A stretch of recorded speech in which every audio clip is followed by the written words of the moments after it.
David Qurbanov, tramvayı görürsən arxada. Bəh, bu da tramvaydır. David, sənin qeyrətinə sol. David, sənin erməni anamın əmzəyini itəliyim. David, sənin arvadımın, qızımın dilini üstünə atlarım.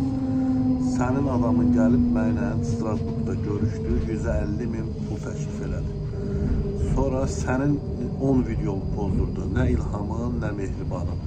Sən də elə Ramiz Mehdiyevin qəhb adamlarındansın. Buradan Əlin Ağıyevə səslənirəm. Əlin Ağıyev, niyə anamı söydürürsən? Niyə prezidenti, vitse-prezidenti söydürürsən? Niyə David Qurbanov həbs olunur? Niyə David Qurbanovun adamı gəlib mənə 150.000 avro pul təklif edib? Dəfələrlə demişəm, bunun haqqında cinayət işini başlatmırsan. Ay oğlaç, ay anası qəhbərin Ağıyev. Ay arvadı qəhbərin Ağıyev. Niyə də? Demirsiniz ki, biz teröristiyik, biz inqilab edirik, biz vətəndə çevriliş eləmək istəyirik. David Qurbanovun adamı gəlib mənlə Strasburgda görüşüb və 150.000 pul təklif edib. Və bunun qarşılığında da deyim ki, videoları poz. Mən də demişəm, mən kanal satmıram.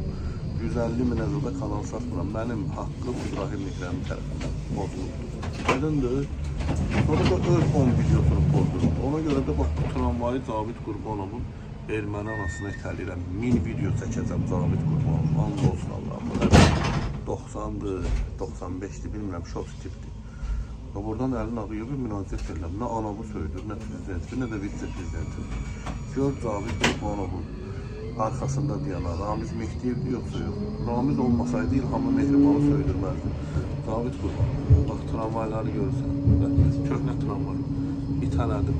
Əliçqa, hərəkətə get. Tramvay da orada yaşasın rəhmətlə.